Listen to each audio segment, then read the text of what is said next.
but I wanted to not repeat the themes of the book, but I wanted to tie them in and present information to you that was going to be hopefully somewhat useful. And we're going to talk about hard things, and I'll make 3 promises to you. First, I'm going to probably make you feel depressed. Then I'm going to give you some hope, and then I'm going to have you leaving here wanting to do better for the kids, because really it starts with us. It starts with the teachers, it starts with the parents, it starts with the people on the front lines.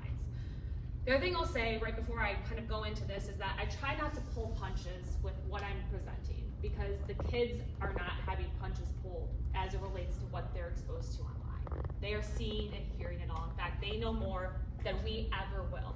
They know more than me, whose literal job is to prosecute child exploitation online offenses. And so I want us to be armed with as much information as possible. So I'm going to give you real world cases that have happened here in and around Dublin and Columbus that I've seen, do a little bit of myth busting, and then kind of talk about where we go from here and how these trends and what we're seeing and what we can do to not feel this hopelessness or this overwhelming anxiety, and try to just keep at least one more kid safe. So a little bit about me.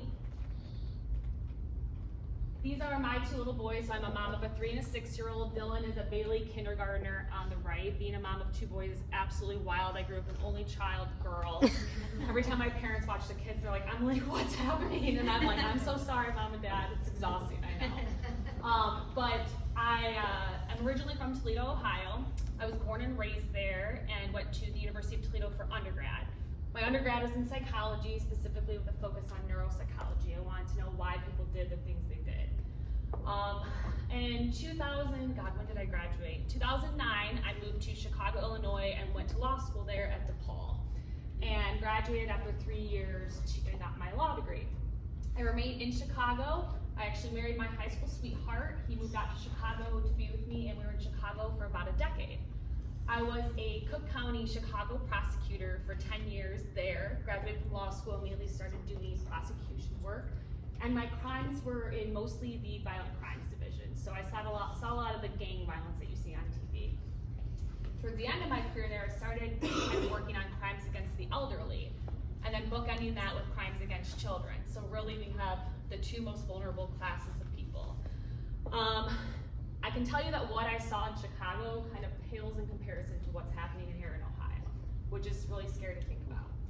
My 3rd year of law school, I had a senior research seminar where they told us, write about whatever you want. You have 1 semester to write a paper about anything that you want.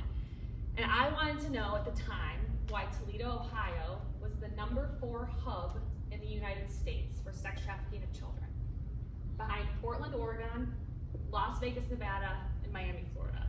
Toledo, Ohio, where I grew up. And then when I grew up there, I obviously had no idea what was going on there. And what I can tell you is that Ohio is like the perfect mix of all of the things that cause child exploitation. You have extreme wealth in certain areas, you have extreme poverty in certain areas.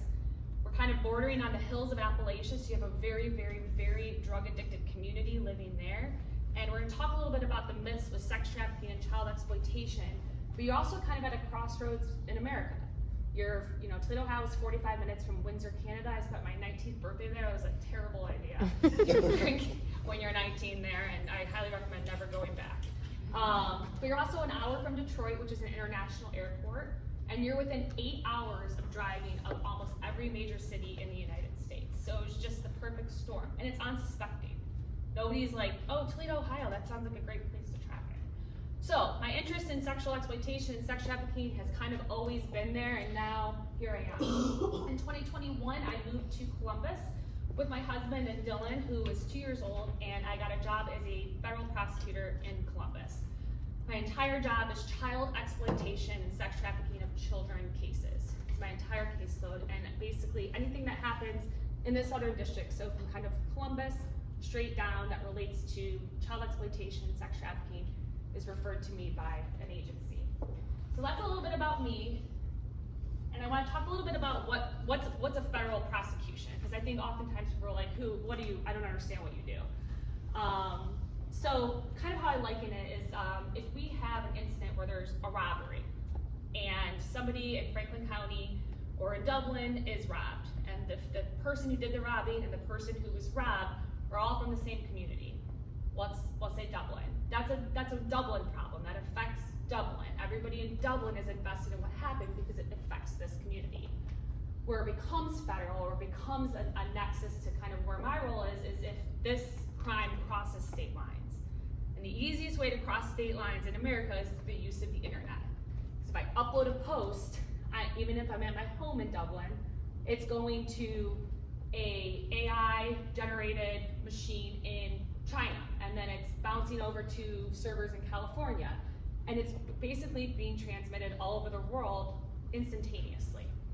So when we talk about child pornography offenses and child exploitation related offenses, the use of the internet is really what makes the case federal. And we'll talk a little bit more about why that is. So again, when we talk about the interstate nexus and what makes a case federal, the internet. So every single one of the crimes I prosecute occurs online.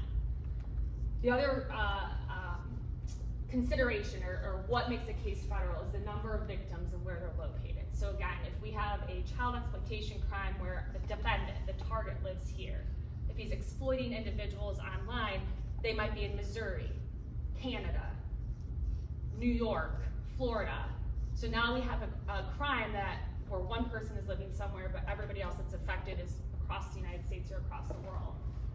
Also, is the individual that's being charged in a position of trust or authority. I can tell you that probably 95% of my cases are priests, teachers, coaches, people who have access to the children that we are trying to protect. And then whether or not they're a prior convicted sex offender. The federal government takes a specific interest in individuals who have offended against children again and then re-offend. So that's really how my cases come in and what kind of cases I focus on. So I want to start with what kind of crimes we're going to talk about today. Child pornography, sex trafficking, and the fastest growing crime I've ever seen in my entire career, which is sextortion, probably one of the scariest. And it's the one that I think that you guys will probably see first in your role as a parent or hear about if you haven't already. And the one thing I'll say about the use of the internet and access to a phone, because I read The Anxious Generation, and actually reading it made me anxious, which is funny because I was like, it's overwhelming.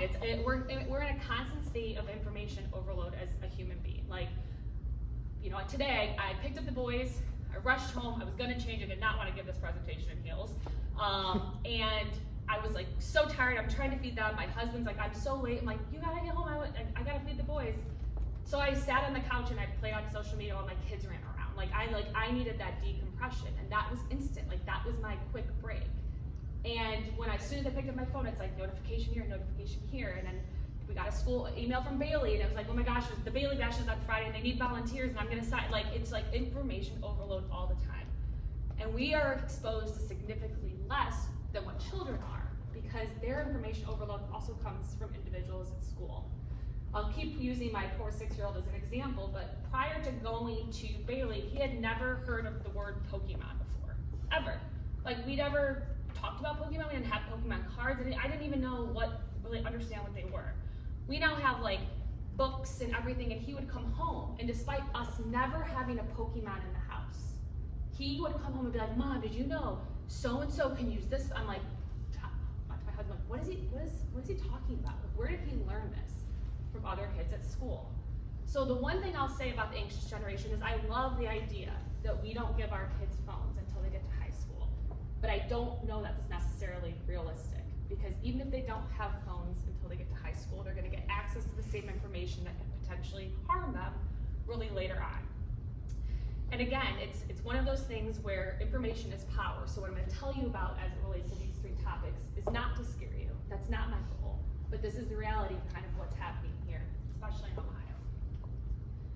So, the federal government initiated a program called Project Safe Childhood. It was launched in 2006, and the entire purpose of it is to protect children who use the internet. Identify and rescue them if something bad happens to them, and then find ways to tackle new technologies, because this is the other thing that I will say. The amount of apps that pop up and come up and are being used is unreal. Part of my job on a daily basis is to write search warrants with our agents to social media apps or technology apps to get information about a crime that we think has occurred on it. And every day there is a new app in my inbox, like, hey Emily, we need a search warrant to an app called Sniffies. Like, that just sounds like it's ripe for child exploitation, right? You're like, who invented this and why is this allowed? Every day, every day. So even if we stop using Snapchat, even if we stop using Instagram, we're not gonna stop using Facebook because that's our generation, we're old now, but there's always going to be something there. So we can't go into this with the mindset of, my kid's not gonna have a phone and I'm not letting them on social media, because it is inevitable. It really is. So we talk about technology. I wanted to start with, and this kind of came up, but I like to print out this article and read a portion of it because I think it's really, really relevant. Anybody heard of TikTok? Right? Okay. So, back in November of 2024, there was a lawsuit by the Kentucky Attorney General who was suing TikTok because they said basically, you know that you are manipulating children and you are doing it on purpose. And we are suing you for this duress that you have caused the Kentucky children based on your social media platform. And all of the documents in this case were sealed. And somehow, some way, they were leaked. And despite the fact that I was not supposed to access them, the rest of the world could, so I wanted to read what this lawsuit was. And what I learned is that TikTok created an algorithm to make you addicted. How many people have TikTok? Like, does anybody have TikTok? Okay. I had it for like 30 seconds and I was like, I will never leave this app if it stays on my phone. So I got rid of it. Here's why. As of November of 2024, there were 170 million United States individuals who had an active TikTok account. And basically, TikTok did its own research. It put all these scientists together to kind of learn about how they can make this app successful. And what they decided to do was make the app the most addictive app possible. That was the goal. That's in their actual scientific research on how to create this app. TikTok determined, based on their own research, that the precise amount of viewing it takes for someone to form a habit or addiction to their app was 260 videos. This seems substantial. 260 is a lot, but TikTok videos are approximately 8 seconds in length. That's the average length of a TikTok video. Thus, in 35 minutes, TikTok is able to get an average child to become addicted to their platform. 35 minutes. It took me longer to put my pantyhose on. I still have to wear pantyhose because they make us do that in the federal government. So you should feel sorry for me every time because they send that bill to me. But nonetheless, 35 minutes. Can you imagine a kid getting this and in 35 minutes they're addicted? That is quick. TikTok's own research also stated the following. What we've learned, again I'm quoting TikTok, is that a child's compulsive usage correlates with a slew of negative mental health effects, like loss of analytical skills, memory formation, contextual thinking, conversational depth, empathy, and increased anxiety. That's what their own research showed. And yet they continue to make this app available, even more accessible to children. 35 minutes, and now we're working with a slew of really the aftermath of what TikTok has created, and that's just one app. The goal now is to make that algorithm so it's actually less and less time. So one of the things the federal government has to do is to try to figure out a way to combat these technologies. And a lot of the entities like Facebook and Instagram are United States based, but a lot of them are not. Discord, Telegram, Sessions, these are 3 of the most common child downloaded apps that I've seen in the last 4 years. And I never heard of these before I moved to the state of Ohio. What's unique about my job is that I often get the victim's phone. So the child's phone is usually taken by some law enforcement entity. They take a forensic extraction of it, and we get to review it. We get to see what's on it, what the content is. And these are the apps that parents have no idea are even installed on their phone because they're encrypted. They are not United States based.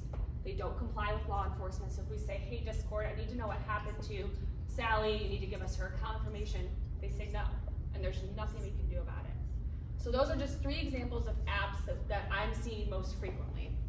But even if they're being used, or even if they're being accessible, we are consistently trying to find ways to combat new technologies. I talked to you a little bit about TikTok. The other thing I'll note is I think there's a little bit, especially with children, a misconception about what child pornography is. It's just these three things. It's an image of somebody under the age of 18 engaged in sexually explicit conduct. Now, lawyers are wordy, so then we have a definition of sexually explicit conduct, but it means sex. But it also means an image of a vagina or a butt. So when children are taking images of themselves, nude images in mirrors, images of themselves, they are quite literally creating child pornography, which is the fastest growing market in the world. The first defendant I ever spoke to in a child exploitation case here in Ohio told me the only thing easier to get in America than firearms is child pornography. I said I didn't believe him. He said, and he told me exactly how he got into his addiction, and I was like, this is wild. This is absolutely wild. And the market for child pornography keeps growing and growing and growing because the people creating it, the children, are feeding into it because they don't know any better and they're not being protected or informed correctly. So, I'm going to give you a real life example of a child pornography case that was prosecuted here by myself and the FBI approximately a year and a half ago. The background of the story is there were two boys that were 11 years old living in Tennessee. One of them came to school with a phone and was laughing about a picture that he had received of his best friend's penis. And he was there talking about it, and the teacher's over here. She's like, why do you have a picture of this kid's penis? He's like, oh, let me tell you how this happened. The long story short of it, because this is a long case, was that there was an individual living here in New Lexington. It was a New Lexington volleyball high school coach. His name was Clay Wolf. He lived in Perry County. Clay was a 36-year-old male who was posing as a 12-year-old female online. His persona's name was Allie. So he held himself out as a 12-year-old girl. He was able to download stock images of himself. Of a prepubescent 12-year-old girl. So he had pictures of a girl's breasts and a vagina and stock videos of real child pornography of 12-year-old girls masturbating. What he would do is reach out to boys randomly online and begin communicating with them as Allie. So what Allie would say, aka our target, our defendant, he would say, hey, you look cute, send me a picture, and we start talking, and these boys think they're communicating with a cute female who's interested in them. He then asks for, show me a picture of your breasts, or the boys will ask for pictures, and so he has something to send. He's like, okay, now send me pictures of your penis. Send me pictures of you masturbating. Send me pictures of you in the shower. Send me pictures of you ejaculating. And so quite literally, he had met these two 10-year-olds, asked for pictures, and then distributed one to the other and said, hey, your friend just did this, send me yours. In Snapchat, there's a feature called Quick Add. I never knew about it. But essentially, if I'm friends with you on Snapchat, there's a Quick Add button where I can get all of your friends list and upload it into mine, and quick add all of the people you're with in Snapchat. So once Clay was able to locate one child, he was able to quick add all of this child's friends and then use the kids kind of against each other. And when you're 10, you don't really understand what you're doing. I mean, no 10-year-old has any understanding of the repercussions of what they're doing. Long story short, we learned Clay was actually sexually exploiting children from all over the United States. I think we had victims from 5 different states that we were able to identify. A lot of this imagery is just images of genitalia that we can't definitively say who it is. He was also able to get brothers and friends to engage in sex acts with each other. And these are just your standard boys. They were excited about the prospect of an attractive young girl that showed some interest in them, and they were doing really anything that he asked. By the time we got done with the case, our youngest victim was a guy 10 years old. His average target was between 10 and 11. We had 250 victims across the United States that were victims of Mr. Wolf, who was posing as Allie. And this is just one case, 250 young boys. So I'm a mom of 2 boys. I see this and I'm like, my kids never having social media. But again, that's not realistic. So what do we do about this? How do we combat this? And again, information is power. I promise I'm gonna depress you first, but I promise the light is at the end of the tunnel, so just hang in there with me. And the reason I give these real world examples is because I think there's oftentimes a huge misconception about what is actually happening online. Like, what is this? Like, what are we doing here? There's also a misconception about who child exploiters are. I'm going to give you some average statistics from 2024 about the offender and offense characteristics of child exploiters in the United States. 98.9% of them are men. 78% of them are white. 12% were Hispanic. 6% were African American, and 3% were other races. Their average age was 41 years old, and 97% of them were United States citizens. So I think when we grow up, we're kind of like in the dark about really who a child exploiter is, but it's like, oh, in Chicago, it's the African American or Hispanic male lurking in the alley, and the individual who's illegally in the United States who's just having sex with all of our kids, and that's not statistically right. That's not it. The other thing I've noted a lot about child exploitation targets, defendants, is that there is no socioeconomic correlation to those who exploit. One of my first cases here was actually a Dublin individual. His name was Timothy Wright. He was a father to 2 young girls, and he was exploiting them. He was surreptitiously recording his own daughter, and then her best friend, and then also obviously downloading other child pornography. He was a wealthy CEO owner. The next case I got was an individual from Scioto County who had quite literally never left his house and was like one of those lurkers in his basement that you picture when you think of a child exploiter. So there is no socioeconomic status attached to these child exploiters. It's quite literally anybody, which is why this is a scary offense. You really don't know what you're doing. The reason I presented this case is because the biggest thing that you can impress upon your child when you talk about social media is that you do not know who you're speaking with online. You do not know. And now we have AI technology, which is also so overwhelming. So a lot of the conversations that I see, especially from children's phones, is, hey, I'm so-and-so, and we begin this relationship. And the feeling of self-worth in these chats from these boys and these girls is heartbreaking. They truly believe that the individual that they're speaking with is a friend. And the exploiters are pros at this. This is literally what they do.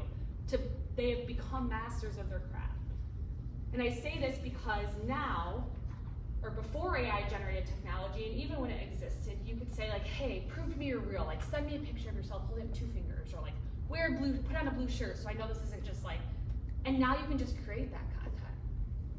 And oftentimes, I'm gonna talk to you about another case, they think they're maybe talking to somebody their friends know. Oh, you talked to, Allie, you talked to Sam. You must know Sam, so I must trust you. But we have to impose on our children that it doesn't matter who you meet online, you do not know who they are. You do not know who you are. And you have to go into every conversation believing that the person that you are speaking with does not have your best interests. And that's a hard pill to swallow as a kid. Because you want to trust everybody. That's part of being a kid. You still have this really refreshing view on life because you haven't been tainted by the bad stuff yet. You haven't heard about the clay wolves. You want to be loved, you want to be trusted. What I've realized in the last 4 years is being a child is quite literally the hardest job in the United States. I would submit that it's probably harder than being the president at this point even. Being a child is impossible. We talked a little bit about this in the discussions, and I wanted to join the tables, but I also wanted to kind of just listen to what you guys were saying so I could hear your thoughts on some of these things. But literally, you have information overload, consistent access to technology, and you're also constantly held to the standards of every other child at your age. And you have all of their successes shoved down their throat, but none of their hard moments. Nobody on social media is going online and being man, I had the hardest day and this happened, blah, blah, blah. No, you're posting about the good things, my kid scored a soccer goal, or I had a great Easter, and Dylan found his basket and it was so cool, and I'm probably putting a filter on that photo because I look like I'm tired, because I am.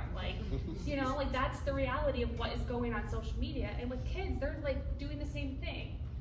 And if you're not doing that, if you're the person that's hey, today was kind of a really crappy day and I'm overwhelmed and I'm tired, then you're the Debbie Downer. Everyone's oh my God, did you see Teresa's post? She's so negative. I'm so sick of I'm unfollowing her. You just can't get it right. Either you're posting this image or this picture and you're seeing it as a child of how you should look, and girls have it the hardest. Oh my God, if there was social media when I was growing up, I would I probably would never even apply for a job because all these pictures would be out there, like bigs, braces, buck teeth, like, you know what I mean? Like, there was no filter for that. You just had to like live your life looking like that. I made it up. I still wear my retainer every night, which I love. But just in noting that, like, it's impossible. Like, I won't even like look back through my yearbook because like it's just like cringy. And then I think about like my away messages when I had AOL and like I was in a good mood, so I'm quoting Ashanti lyrics, and then I'm like, you know, like, and nobody's like screenshotted that. Nobody's like sending me back this stuff to remind me of like my awkward phases. And now it's like impossible to just live without a screenshot or a snapshot or a comment or a like, or doing something just for like the value of it, doing it on yourself versus like the self-worth you get from other individuals. So this is why we have children going online, connecting with individuals online. How cool is it that you could possibly be talking to somebody in another country? I mean, before we get into this dark world of child exploitation, there were really cool benefits to the internet when you were a kid. Information. But the biggest thing I'll say right now is that it is very, very hard to be a kid, but it's also even harder to be a parent of a kid using the internet. And so not knowing who you're talking to is the one takeaway that I would submit to you to have a conversation with your children about when it's time for them to get a phone. Sex trafficking of children, and I'm going to move fast through some of these, but if you want to stay, if you have questions, if you want to talk, I'm happy to do that. So sex trafficking, I think, is probably one of the people have the biggest misconceptions about sex trafficking because I didn't understand it until I wrote a paper about it. I didn't understand how it was impacting individuals specifically in Ohio until I moved here. So two types of sex trafficking that I see in Ohio do not involve a white man at Polaris. Liam Neeson has never come to Ohio to save any of our kids. I've never gotten on the phone with him. It is not that. The Arnold is not this big sex trafficking convention where everybody's being trafficked. There is just so many thoughts about what is actually going on here. I'm going to tell you what's going on here. There's two types of sex trafficking that's going on here in Ohio. The first is, and I'll talk less about this, but parents who are drug addicted who are selling their children for sex in exchange for the drugs. So I'm addicted to, and then we talk about like the hills of the Appalachia, even here just outside of, I just had a case in, it was not Vinton County, I think it was.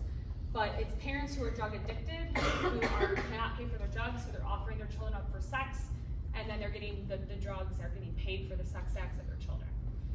The other is middle school, grade school, and high school girls selling images of themselves in exchange for drugs, money, or things of value. And that was the one that surprised me the most. Like, I had no idea that that was going on. Here's a real life case that I have pending right now. And this case is still going on, so there's limited information I can give you about it. But Terrence Cummings is 29 years old. He's a registered sex offender. He is, one of his other prior convictions is going to a skate park and showing 8-year-olds child pornography on his phone. So he is quite literally a predator. And everybody knew it. But when I say everybody, there's approximately, I think, 6 different school districts involved. We've got Pell, we've got Dublin, we've got Westerville, we've got Olentangy, we've got Upper Arlington, and then we've got, I cannot remember the 6th one right now. But essentially, what Terrence Cummings would do is get in with a girl at a school. So maybe it was a middle school, maybe it was a high school. And he would get to know them online. And he'd be like, hey, I've got like some LSD, and they're like, I'm 10 years old, I don't do LSD. He's like, okay, weed? No, okay, I've got carts. I didn't even know what a cart was until this case. I guess there's like THC carts that you can get that are like I don't know if anybody's heard of it, but it's like literally like hits of THC, but not weed. So he would often, all right, you're not interested in any drugs? I've got like a Roblox gift card. Be like, okay, it sounds good, what do you want? You send me a picture of like your like bra, you know, and then they would get these communications and he would get these girls to trust him. And then eventually he would say, hey, send me a nude picture of yourself. And they did.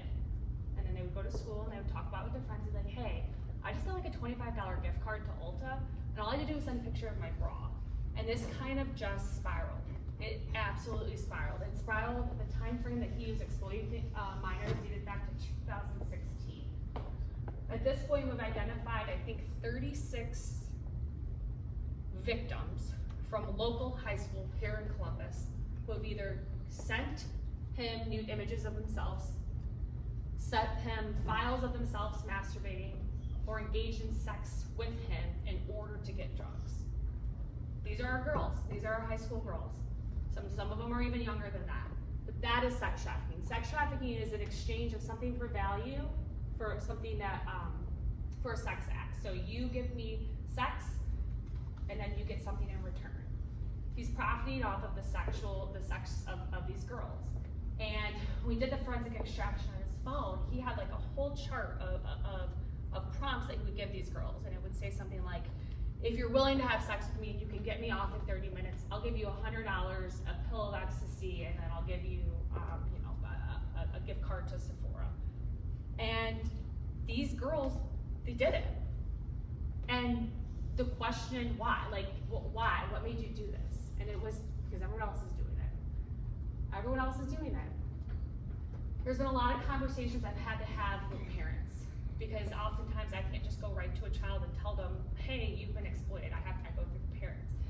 And one of the biggest common themes I've seen is just like, no, not my child. They're not addicted to drugs. They would never do that. No, they don't even use that app. They don't do that. And it's this immediate, like, not my child, they know better. And at first I was like, I know, but let's talk through this. And I realized, I'm gonna give you a real life experience, and I got embarrassed, both myself and my 6-year-old, but 2 weeks ago I got a call about Dylan's bus behavior. And I was like, what? What do you mean? And I had missed the call in court, so my husband sent me a text. He's like, hey, I took the call. Dylan got in trouble on the bus. I'm like, for what? He said, saying fuck. And I was like, fuck. And he goes, so I'm like, what? So I go to pick him up from school. I go to the front desk. I'm like, hey, like Dylan, what? Like immediate defense facts. Dylan wasn't the instigator. Like what happened? They're like, well, all the 6-year-old boys were on the bus to Bailey, and they were saying potty words. They were like, poop, poop, poop, fart, fart, fart, diarrhea, and then my kid just went f, f, f, f, f. Like he took it to the extent. And I was like, are you sure?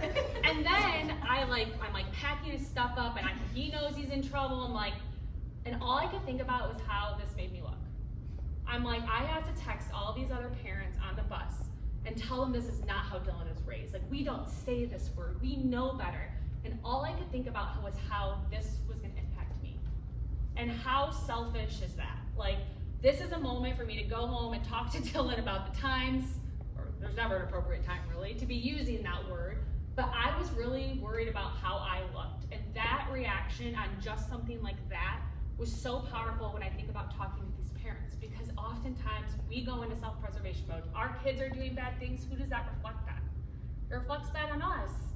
We're like, we didn't raise them to do this. They know better. They don't take nude pictures. They know better. They would never, I will buy them their own Sephora stuff. They would never do this. But this is actually happening, and this is really happening here. And again, it's all about just having conversations. Last thing I'm gonna talk to you about is sextortion. And I'm gonna go with the good news, the hope. How can we do this? Because again, I don't wanna leave you feeling like hopeless or sad or depressed. This is the definition of sextortion. You probably know what it is already, but essentially I just pretend to be somebody I am not online in order to get a thing of value from the person I'm talking to, usually money or something more sexual. This is the fastest growing crime in the United States. Cases involving financially motivated sextortion, meaning I want money from you. The average age, or the victims were usually boys between the ages of 14 and 17. For girls, the girls were victims. The individual that was perpetrating on them wanted images of them engaged in sex acts, so child pornography. Snapchat and Instagram were the most common platforms that this occurred on, and the most common offenders are located in Nigeria and Ivory Coast in Africa. So individuals who are extorting Ohio teens are most commonly from Nigeria and Ivory Coast. And I'm going to talk about one of those cases. How bad is this problem? The National Center for Missing and Exploited Children, also known as the NCMEC, is the best resource as a parent. They're going to talk to you a little bit about what types of resources, but it is quite literally like the entity that is protecting our children. If you don't know what the NCMEC is, it's a central hub that every country in the world contributes to, and it is the central database for all files of child pornography. So I'll give you a quick example. We arrest a defendant, we take his phone, we look at it, and there's a slew of child pornography that's been downloaded off the internet. We take that phone, we take that content, we send it to the National Center for Missing and Exploited Children. They filter through it all and tell us which of these are known files. Basically, we've seen this on the internet before, we know who the victim is, and then they tell us what's new. So we have now identified a new victim. And then they have the best resources for educators, parents, prosecutors, law enforcement. But in 2022, there was 10,731 sextortion-related cyber tips. In 2023, it almost doubled. We're almost up to triple that in just 1 year in 2024. It's led to 20 suicides of children in the United States. It occurs often within hours of the initial contact. And most of the survivors suffer severe and emotional psychological trauma because sextortion just doesn't stop. I mean, if you know anybody who's gone through it or you've heard about it, and I'm going to talk about a local case here in a second that I'm working on, it is quite literally just the most prevalent crime that is happening on a phone. Before I get to the other case about a sextortion case, this is another one that I prosecuted. His name was Lorenzo Winfield. Lorenzo went to the Arts and College Preparatory Academy here in Columbus, and he met all of his victims in middle school. He went to school with them. He was literally their best friends. At his sentencing hearing, there was 13 individuals who came in to give victim impact statements, and they all started with, "I've known you my whole life. You were my best friend. You were somebody I trusted." When we talk about what sextortion is, it's pretending to be somebody you're not online, and oftentimes pretending to be somebody you know. So for example, Lorenzo would get online when he was a kid himself, and he would communicate with somebody, and then get a different persona and talk to that same person and sextort them. That victim would then rely on him as a confidant, like, hey, this guy's extorting me. He's like, what do they want? He wants this nude picture, and it's like, if I don't send it, then he has one of a girl named Sue, and they're gonna send that out. So it's like this, it became this game. He became known as this ACPA hacker. And eventually he collected child pornography through the middle school and high school ages of all of his classmates. I think almost 15 victims from the Arts and College Preparatory Academy. He then became an adult, and he continued to go back and use these images against these girls. So they're now 22, they're trying to start their first jobs, and he's reaching out and saying, from different, I think he had over 50 different personas online, saying like, hey, I have this image of you. If you don't send me more, you don't do worse things, then I'm going to send these to your employers. I'm gonna send this to your mom, I'm gonna send this to your grandma, I'm gonna do these things. Now that's like how sextortion kind of becomes prevalent. The other way we see it is through cases like this. I don't know if anybody's heard of Marcus Braden, but Marcus Braden, I became familiar with almost a year ago when I got a call from the FBI asking me to take on this case. Essentially, they thought they identified the target as living in California. At the time, that's what we believed. Because the defendant was another state, it was outside the jurisdiction of Olentangy, so I agreed to take it on. Braden's case is quite literally one of the most heartbreaking cases I've seen. What happened in that, and this is the high-level working overview, is Braden's a football player. He's a straight-A student. He goes to school. It's a Saturday. His plan is to go to it's the summer, and he has football practice. He gets online. He's on Instagram. Somebody sends him a message, and they're like, "Hey, you're cute. Thanks. Want to chat on Google Hangouts?" Yes. So they moved to Google Hangouts.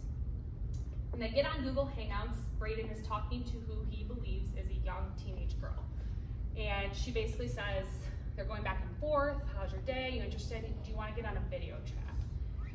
When Braden gets on a video chat, what he doesn't know is that what he's viewing, so what his screen is showing, is a young female, and it's a stock video that is used in numerous exploitation and sextortion cases. The girl he sees on the camera is basically like, hey, I can't hear you, but she's mouthing it because there's no sound. And so he's like, what's wrong? She's like, use the chat. So he's able to communicate, she can hear him, but he can't hear her. So So they begin chatting, looking at each other, and then they're talking through the chats. She's like, you're really cute. He's like, you are too. He's like, and she's like, if I show you my breasts, will you show me something on you? She does.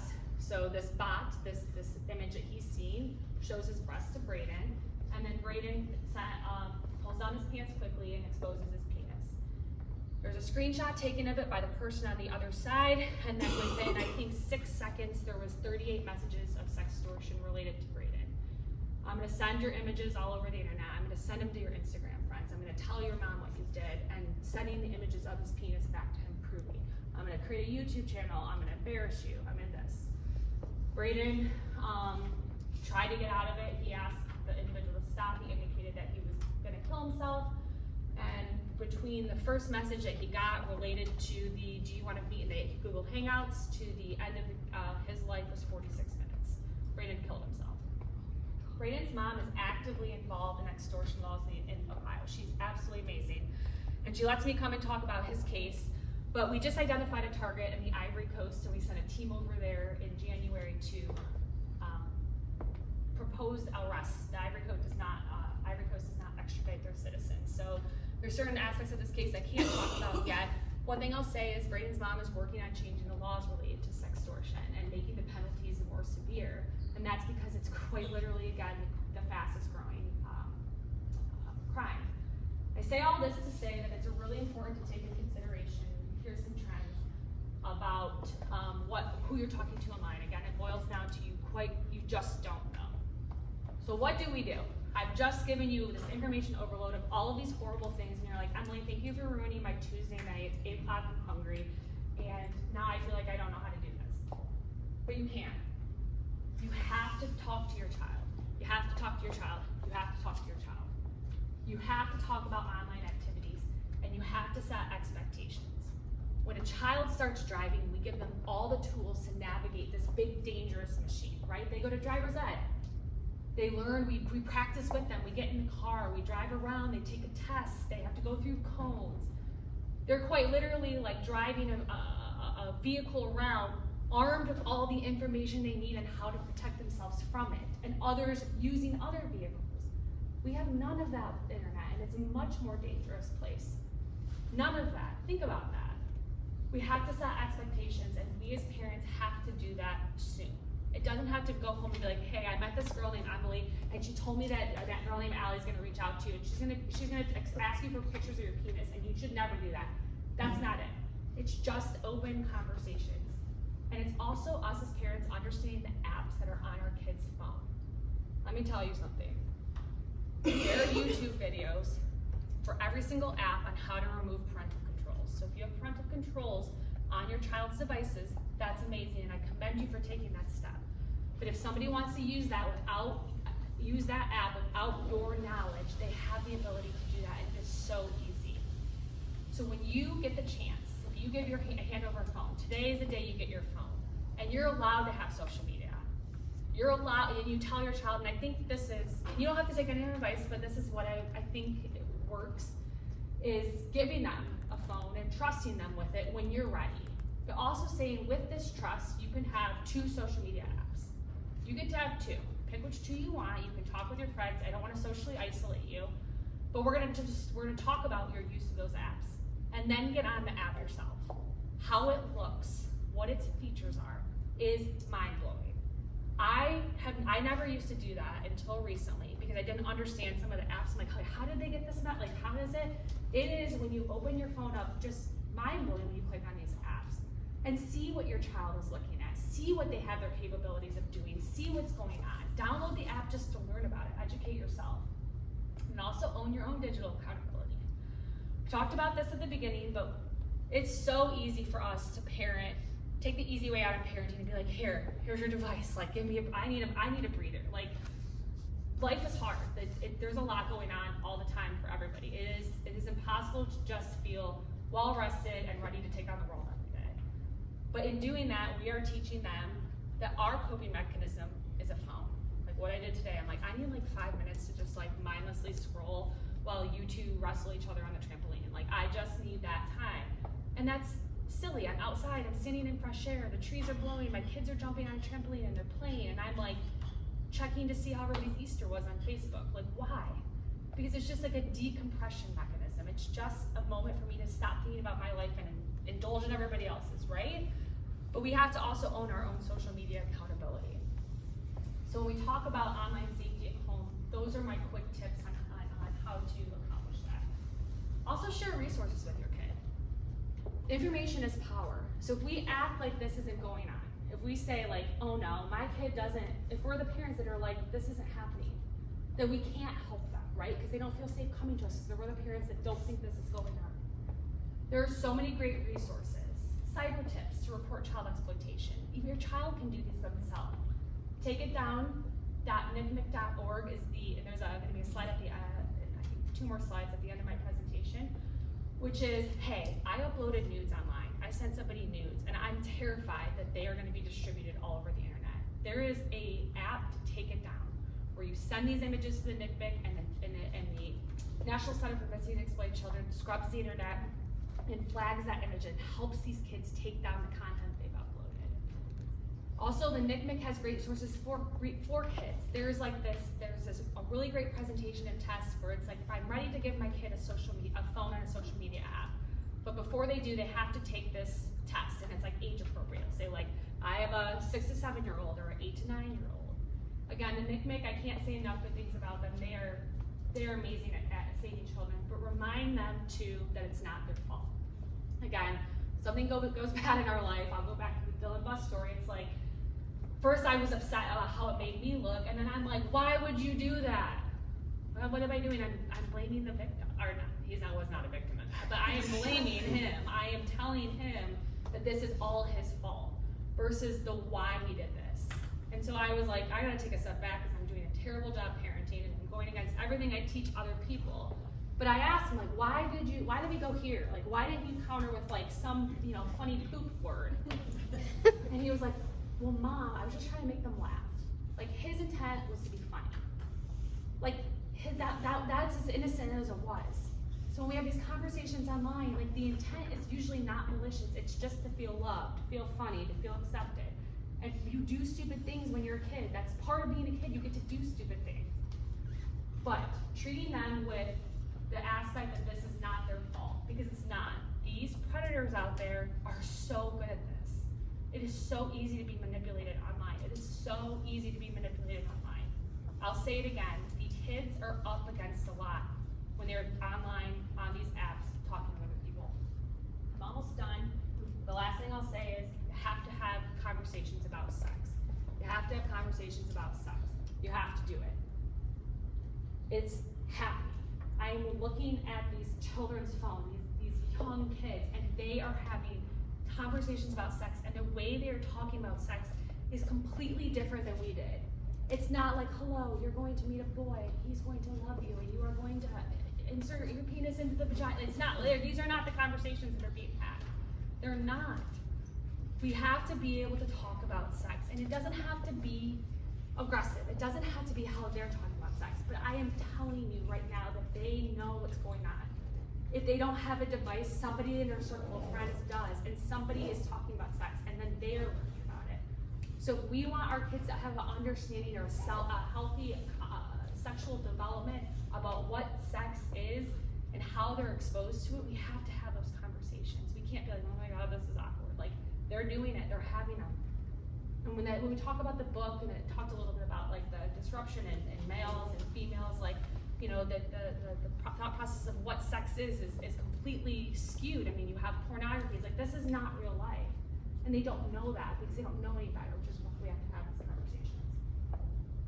These are some stats on sex dating. I'll click through these quickly, but 15 to 17 years old, 24% of children have reported being sextorted. 15% of 9 to 10-year-olds. So texting.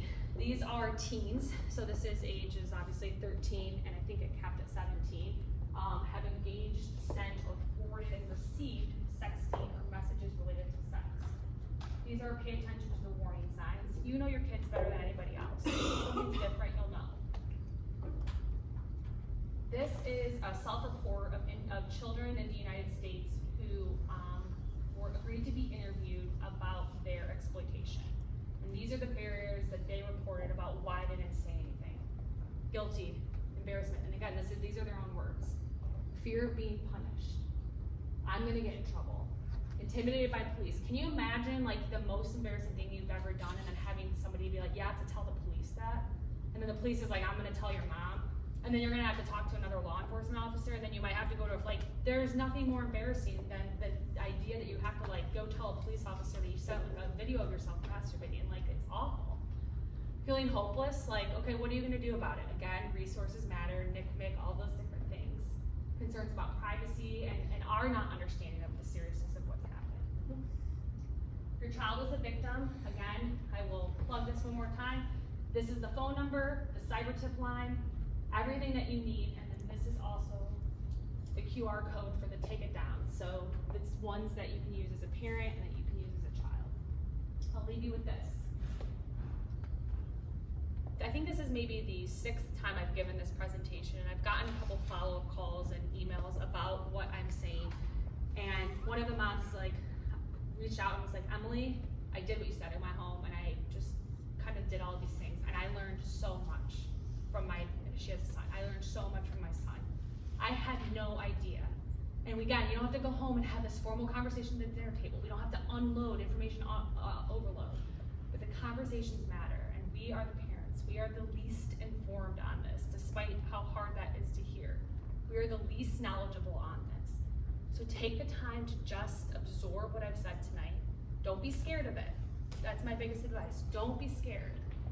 Go in, talk to your kids, do what you can to protect them, and if you can't, be there for them when you can, or their friends, or their family members. Because again, we're the front lines right here. You guys are the front lines, and this can be fixed. And the internet's not going away, social media apps are not going away, but neither are the parents who care about their kids. So keep doing that, keep up the good work, and I'm around if you have any questions. Thank you guys so much for having me.